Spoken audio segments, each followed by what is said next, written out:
What's up, everybody? Welcome back to Jedi Jive. My name is Mike. Joining us again is Jenny. Hi, guys. So, Loki episode 1. We agreed that it's only been one episode, so it's a little early for us to claim that this is the best show, but it was easily the best first episode of the show I think it would be so far. ridiculous to try to compare the shows, but it was a great first episode. Yeah, really, great first episode, so perfect setup. We were expecting to like it, but it was also very, I was very relieved to see that it was, as good as I thought it was going to be, and then some. And some notable things we thought, oh wow, Owen Wilson's actually being dramatic. Yeah, he's doing a really great job.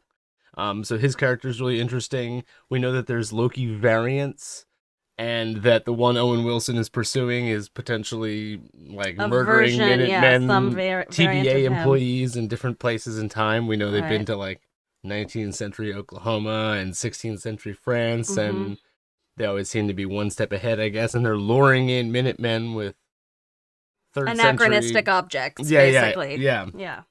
And also, one of the craziest things that happened last episode was that we found out, Infinity Stones, the Tesseract, there was a whole drawer just full of, random Infinity Stones. So it seems like in the TVA... all bets are off. All bets are off. Yeah. We don't know anything about how this world works, and that's a problem. Yeah. And, Loki, as usual, was his very cocky, confident self, but that was broken down very quickly in that first episode, to the point where efficiently when Loki opened that drawer and then started having realizations about how everything he knows is completely been flipped on its head. Yeah. So I mean, there's a lot of new things that could happen, and I hope this week we're gonna potentially see some interesting new time periods, because that's part of the fun of having a time travel show. Just from honestly from a design perspective, even just being able to explore different settings is really exciting. And perhaps we'll find out a little bit more about what this super sus TVA organization is up to, because there is some... Who's behind the TVA? There is some shady stuff going on behind the scenes here, and it is shady stuff with deep, rich, literary and cinematic things are not what they seem on the surface, for sure, because is the timekeepers, are they just supposed to be these benevolent people, and all of a sudden, no, clearly not. There's going to be some shady... And also, I have seen The Wizard of Oz. I don't believe that for a the man behind the curtain. Right. Yeah. So I'm ready to jump in, and I'm excited. Let's do this. We're gonna meet the variant, or is it gonna stay a cloaked? We have speculated on Lady Loki. Lady Loki, yeah. It's frankly what I'm expecting at this point. I'm pretty sure it's gonna be Ralph Boner. Well, now that you've said it, I'm gonna be so disappointed if it isn't. It'll be Evan Peters playing Mephisto. Maybe it'll be Evan Peters playing Lady Loki. Renaissance, please. Yeah. Or is it's just a Ren fair in Oshkosh, Wisconsin, of course. 1985. Okay. Cool. What's going on? You guys aren't dressed right. This is hilarious because the entire setting is anachronistic to the 1980s. Oh, okay. It's shape-shifting Loki looking like a Minuteman? Possibly. Yeah.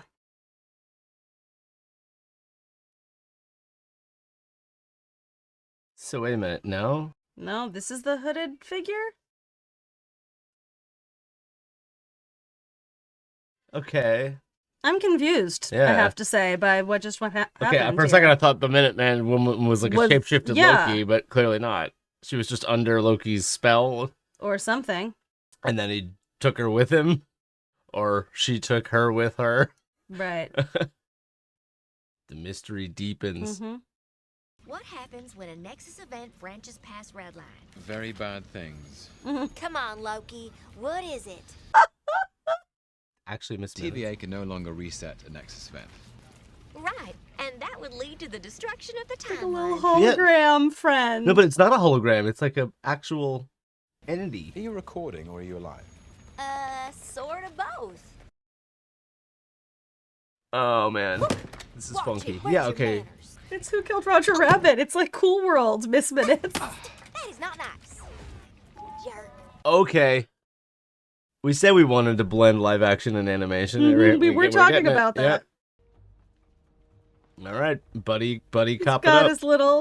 He's got his little, FBI jacket But it's the TVA jacket. It's got the popped collar. It's our Loki variant, but which kind of Loki remains unknown. No, the lesser kind, to be clear. The TVA has pruned a lot of these guys, almost more than any other variant. How many? Like slight differences in appearances, or not so slight. I'll have my magic back. Is no one concerned about that? Of what? Me betraying you. No, because you already know that we can catch you, and how's betraying us going to get you any closer to the timekeepers? Reset charges prune the affected radius, allowing time to heal all its wounds. Which, by the way, sounds like a nice way of saying disintegrate everything in its vicinity. And hurry up, because we're at 3 units until red line. Another. 2 units. He is wasting our time. It's a trap. He's waiting for you outside this tent. He's lying. Just playing games. There's no one out there. Reset the timeline. He overplayed his hand. You had me for a second. That was like pretty good poker for a moment, but like he got too pushy right at the end there. Timekeepers are monitoring every aspect of this case. I've never seen them so involved. Have you ever seen them at all? Supposedly she's Kang's girlfriend, right? Right. You really believe in this variant? Luckily, he believes in himself enough for the both of us. And hey, if it doesn't work, I'll delete him myself. You know this variant is better than you, and you can't take it. Push those buttons, Mobius. Oh my gosh, beautiful. Yikes. It's that Griffith Park sundial. Yeah. Let me park you at this desk, and don't be afraid to really lean into this work. Here's a good trick for you. Pretend your life depends on it. a little bit of a veiled threat there. Not even veiled. I know, thinly veiled. Very thinly veiled. They're in like a time library. Yeah. So much like analog technology, man. I'd like all files pertaining to the creation of the TVA, please. Those are classified. Okay, I'd like all files pertaining to the beginning of time then. Those are classified. Okay, the end of time. Those are classified. Okay, what files can I have? Happy reading. Destruction of Asgard. He wouldn't have He lived didn't through see that in his movie either. He saw Yeah. the death of his parents and his own death, but he didn't see the destruction of Asgard.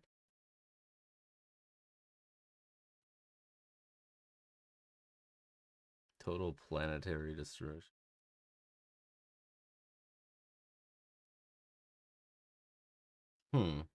He's hiding in apocalypses. Anytime in history, there's like a million of them. Nexus events happen when someone does something they're not supposed to do, right? And then that thing they're not supposed to do cascades into a whole range of other things that aren't supposed to happen until eventually a new timeline branches. I can do whatever I want to do, and it would never matter. Because you, Poor Casey. You. the apocalypse is coming. Ragnarok. Surtur will destroy Asgard no matter what I do. There's the apocalypse. That's the apocalypse. It is for your salad.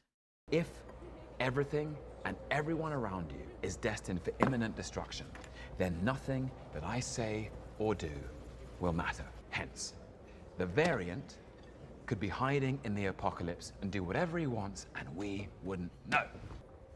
Not bad. Take me to a real apocalypse. Take me to Ragnarok. I'll show you. Mobius, come on. What could possibly go wrong?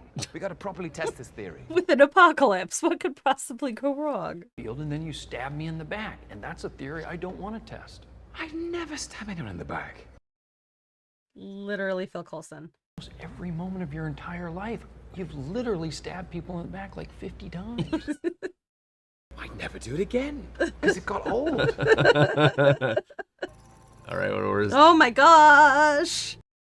Oh, we're going to Vesuvius? Or he's in Pompeii. Is that the right volcano? That is the correct volcano. Yeah. 79 AD. Here we go. Okay, so we're about to see a Vesuvius erupt. Anything we do can create a huge branch. Oh, Mobius, you make even the end of the world sound boring. Listen. He's like excited to watch this event go down. Can you make bird noises?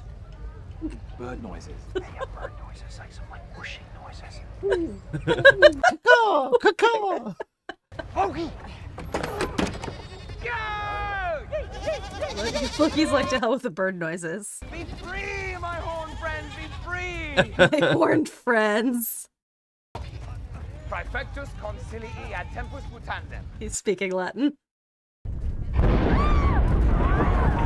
on cue! Enjoy your last meal while you can! Oh my goodness. Nothing has any consequence! How we do? I don't believe it. Zero variance energy, no branching in the timeline. The TVA would never even know we were here. This is where I would hide. Time to go, boys. Pyroclastic flow. All disasters have to be naturally occurring, sudden, no warning, no survivors. How many of those disasters could there possibly be? I don't know. We're gonna find out. Yeah, the one on jet skis. Yes. Why'd you have that? Because they're awesome. In the early 1990s, for a brief, shining moment, there was a beautiful union of form and function, which we call the jet ski. Wow. You ever been on one? No. Oh, we're gonna get him on a jet ski at some point now. How does it all end? That's a work in progress. Oh, those lazy timekeepers. What are they waiting for? While we protect what came before, they're toiling away in their chamber, untangling the epilogue. So, when they're finished, what happens then? So are we. No more Nexus events, just order, and we meet in peace at the end of time. Sounds sus. What's that?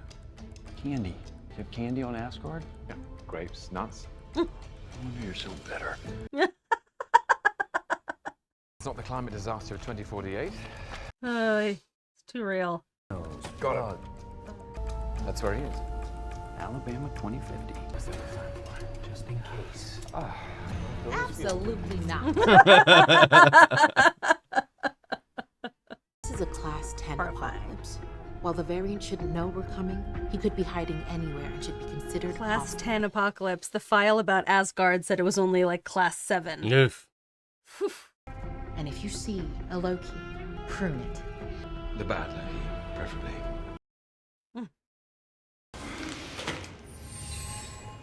The hell was that? That was me.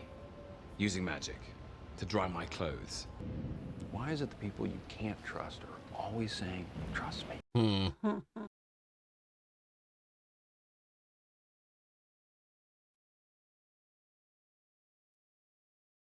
Steps ahead. Yep. What are you doing? Shopping for plants. Yeah, right. Could that be you? I mean, I probably would have worn a suit, but yes, maybe.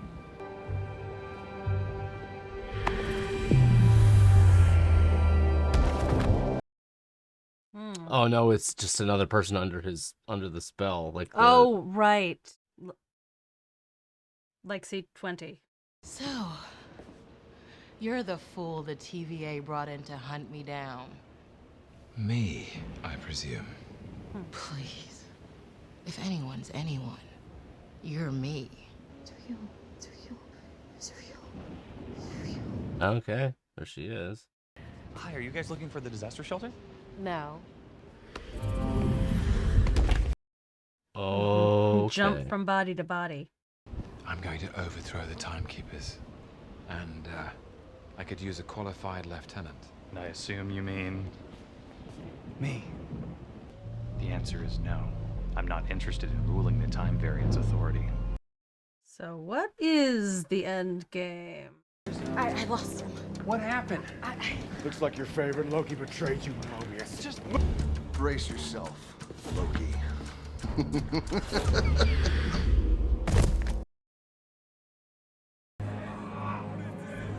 Nope. See the face? Yep. Okay. Lady. There she is. This isn't about you. She's got the horns. Mm-hmm. Oh wait, no, this is gonna.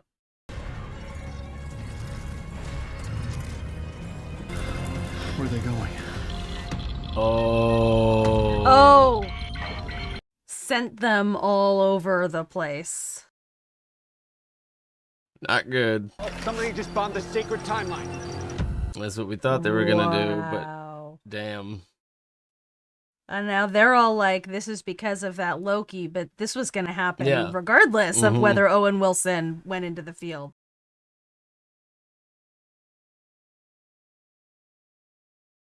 Always got to go after her.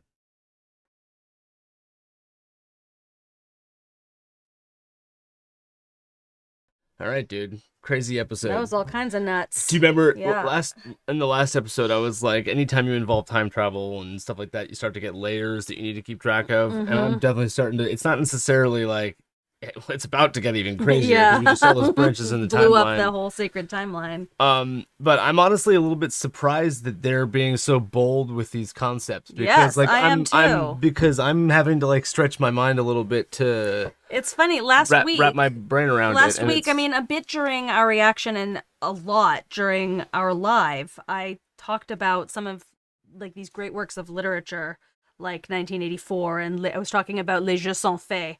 And on our Discord as well, like I posted a whole thread of sort of aesthetic and literary references and talked a lot about some of these big ideas like predestination versus free will and the tension between those two things. And I love thinking about this stuff, but I have like little moments where I'm like, am I getting ahead of myself? This is a Disney show. Children watch this. And so I share your surprise. I'm a little surprised, but also kind of delighted that they dove headfirst into that. I mean, Mobius and Loki sat there and had a conversation about the tension between predestiny and free will. Yeah. So they're not shying away from these big existential philosophical concepts at all. But they're also giving us a lot of, action and fun design choices and all kinds of other things to sink our teeth into at the same time. Yeah. There's a lot going on. And I'll be perfectly honest, I felt like the Lady Loki reveal was kind of like lackluster. We didn't really react to it. It just seemed kind of like, oh, okay. I actually would have personally liked it more if they just kept it like a mystery hooded figure, and then like maybe even or maybe that would have been delaying the inevitable. But she kind of just revealed her hood, and it was like, yeah, okay, it's her. And then it didn't make that much of an impact on me. But there's not much to, because like we're still learning about her, and like for a second there, I wanted to be like, oh, is she gonna, like, are she and Loki, are they going to team up and eventually, like, maybe he'll see something good in her or something? But then the way she kind of, like, said something to him there, she did seem kind of... She said it's not about you, didn't she? Yeah, which makes it seem like, okay, she's not doing this for selfish reasons. There's, like a larger storyline that we haven't found out about yet that maybe we're going to, Look, we had theorized like the TVA could be sus, and maybe we will agree with these Lokis. I agree with you. I was underwhelmed by that reveal. Perhaps it's just because we have all speculated already that it was her, that she was the hooded figure that was coming. So I don't know. It didn't really pack much of a punch for me, but I kind of, right now this is the battle we're fighting. The timeline has just been exploded, and regardless of what you think about the TVA and its methods, I think the entire universe is at risk of collapsing if we're to believe what we've heard, not just from them, if we're to believe what we've heard in, Endgame from Tilda Swinton and from like WandaVision, like we've Agents of S.H.I.E.L.D. with the Darkhold. We've had like multiple examples of people saying, don't let the universe collapse. So I think that there might actually be a legitimate issue now. That has to be triaged before we can address these larger issues of what the TVA is up to. But I almost kind of wonder, especially because that reveal was so underwhelming, I wonder if she's not really the ultimate big bad. Definitely does not. That we're fighting against this season. I wonder. I wonder if her storyline is even going to last through the rest of this season. I mean, it's only 6 episodes, so potentially yes. But we talked about these 2 possibilities. For Loki's character development, I guess. One being that he would have to make a deal with himself and get the other him, in this case Lady Loki, on side, right? And I agree, that seems less likely now. But the other possibility is that he really does have to defeat this version of himself or fight this battle and learn to be an agent, get used to being not a god, not the master of all he surveys, but just a guy with a job. Yeah. And it seems like Owen Wilson is like forcing him to do research. Well, that library scene where he like actually started to like get excited about what he was finding. It seems like he's maybe actually pretty good at that. Yeah, and he was falling into the role pretty readily we can see them setting that up for again, we know season 2 is already in development. They have designed this, we've heard, to leave open the possibility of future seasons. Mm-hmm. So what we're seeing now is sort of the origin story of the buddy cop show. We're seeing the growth of the witty banter, the partner dynamic between them. They're a very good match for each other. Yeah. They're intellectually very well matched, and they sort of know how to push each other's buttons already a little bit. And so we're seeing right now Loki has to earn everybody's trust. Certainly B-15, most of the other Minutemen, Renslayer, nobody else trusts him, and Owen Wilson's playing his cards close to his chest, but he doesn't trust him either yet. And so Loki's going to have sort of a job to do to earn everybody's trust and to become a legitimate member of the team. But I feel like that's more the way this is going. That he's going to have to redeem himself by reining the bad Loki, Lady Loki, in. And he's going to have to prove himself to the folks at the TVA. And then once we deal with that, maybe then we can deal with what's going on at the TVA. Because again, I am not convinced that the Lizard Kings are in a secret chamber like, no, that's complete bullshit. And he just followed her through that time door, presumably to wherever she's going, and he doesn't have the rest of the TVA with him anymore now, so he's essentially like stuck in time with Lady Loki. Like he's the only way he's gonna be able to move around time now is like with her.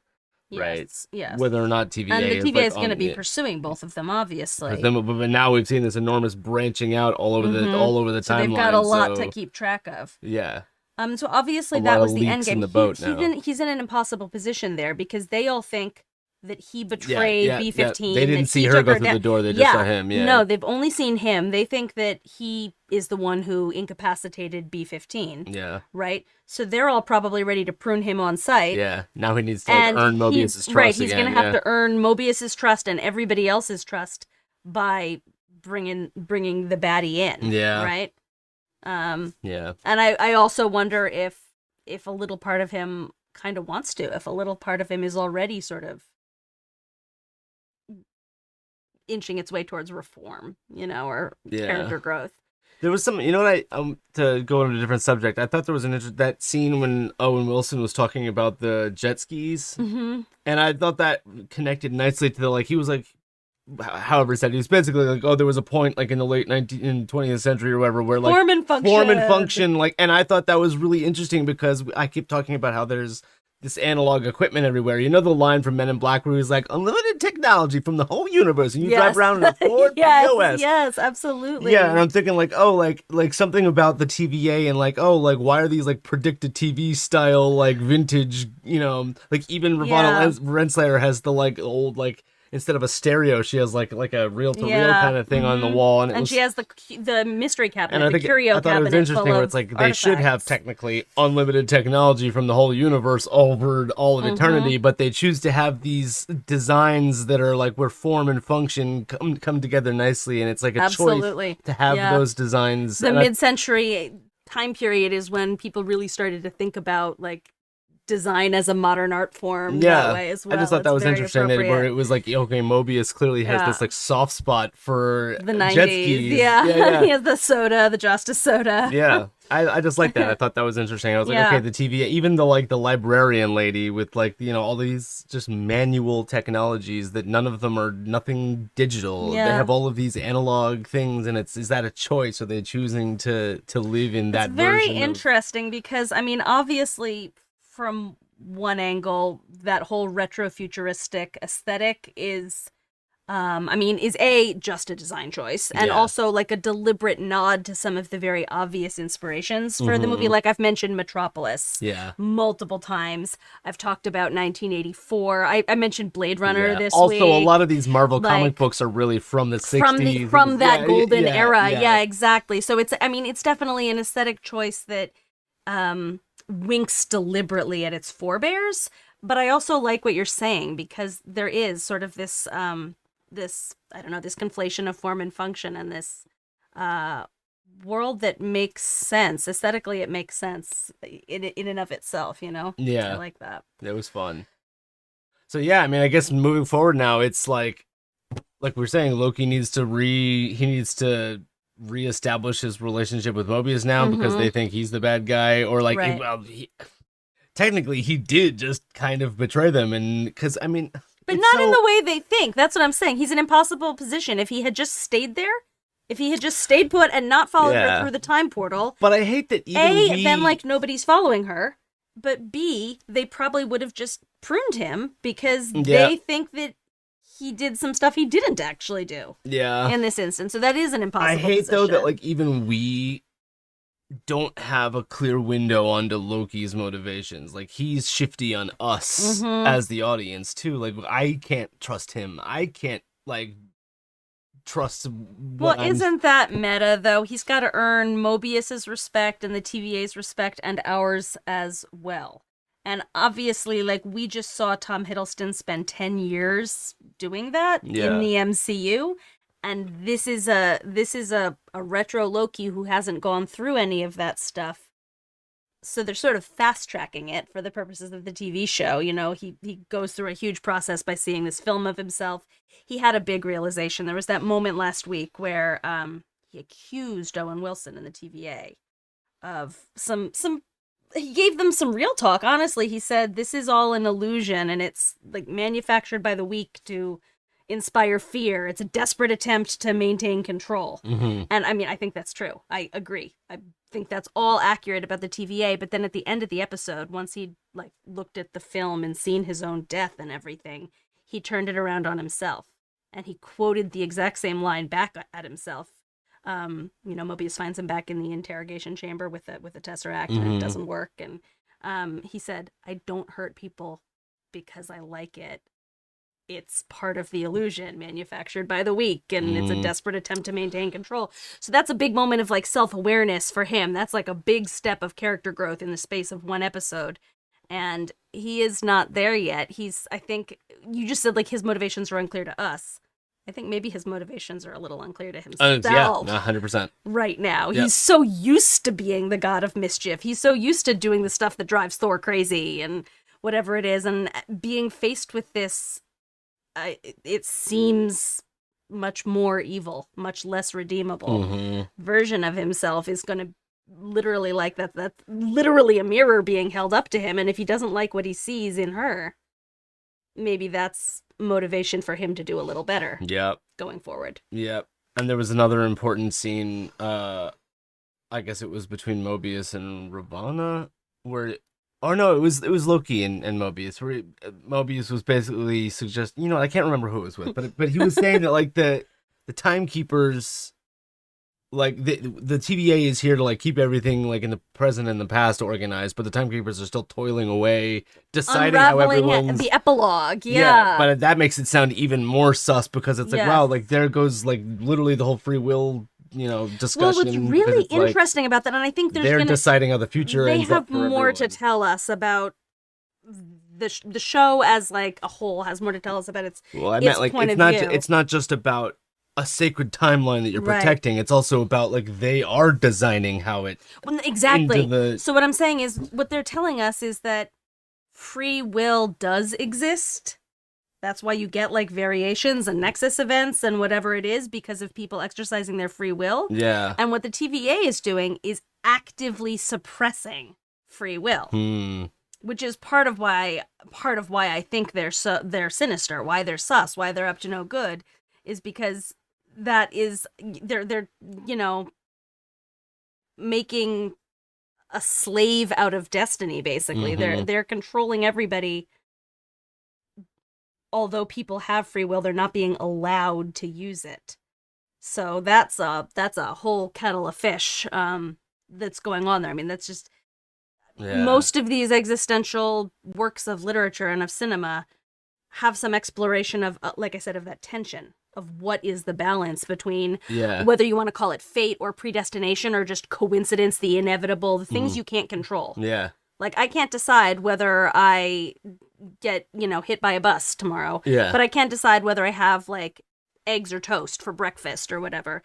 And so what is the tension between those two things, and this is actually already telling us, well, it's very clear. You've got free will. You can do whatever you want, but somebody's going to come along behind you and sweep you up and eliminate you from the timeline if you do. Another issue I just remembered was that where I was like, why? Like, because originally Loki thought Ragnarok, and that's what put him onto the idea of like the Armageddons or whatever. But like then it just started seeming like it was just Earth based, where all of the Armageddon things that they were mentioning, or they were all Earth things, like Vesuvius. Yeah. Like, I heard what you were saying about that. Like they did. They went to 2050 I'm not Alabama. Sure if this is an issue or not. Like we talked about this a lot in the live. Like why is everything so Earth-centric, so human-centric? Yeah, especially when you're dealing with Loki and Loki variants. Right, who are but they from did tell us about, Asgard. like you said, the destruction of Asgard, which is a whole other realm, a whole other species, race of people.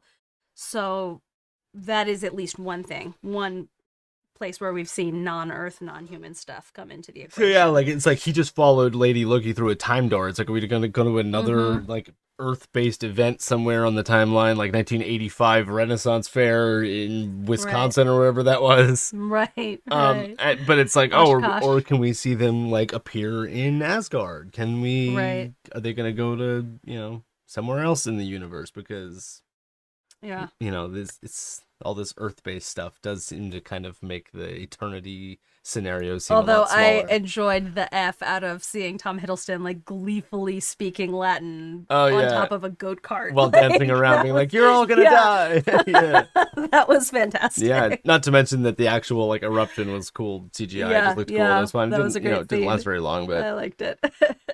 Hey man, this, like we were saying, the mystery deepens. This is it's. Like we were saying, I'm surprised they're being so bold, because I'm a little bit nervous that these concepts are as deep as they are, and that it's in that, like, in the same way that the timeline is branching out, like the concepts are branching out, and it's going to be a lot to keep track of and to wrap your head around. And I consider myself like a somewhat sharp individual, and if I'm having trouble wrapping my mind around something, like I would think general audiences are going to have. I think maybe we look at that the way we look at like well. Little kids watching adult content, which is that like half of it's going to just go right over their heads and it won't bother them. I mean, I'm hoping that if you're plot the kind here of person, relies on right, these concepts. If you're the kind of person that doesn't really relish having deep conversations about existential philosophy, perhaps you can just enjoy the cool costumes and the fight sequences. Yeah. I don't know. But I do enjoy discussing this stuff, and I'm surprised and delighted to see a Disney show delving into these ideas with such relish. Loki kept referring to himself as the superior Loki, obviously, because it's just his personality. But then, like, clearly, like, Lady Loki just handed him his ass in a hand-to-hand fight there. So yeah, superior Loki or not, he's. So moving forward, next week we've got chaos at the TVA. We've got like this imminent explosion of the sacred timeline into however many branches Lady Loki managed to collect charges from, right? And then we also have the storyline of Loki having escaped through the portal and followed her, and what's going to happen with the two of them imminently. So those are sort of the two main threads we're tracking going into next week. It's crazy, man. Hey, very enjoyable. Loving this so far. Guys, let us know what you thought about this in the comments below. If you want to see fully unedited reaction, go over to patreon.com/JediJive. We'll put up a fully unedited reaction for those of you who are interested. Don't forget to leave a comment, thumbs up, hit that notification bell, and we'll see you in the next one. Bye. Bye.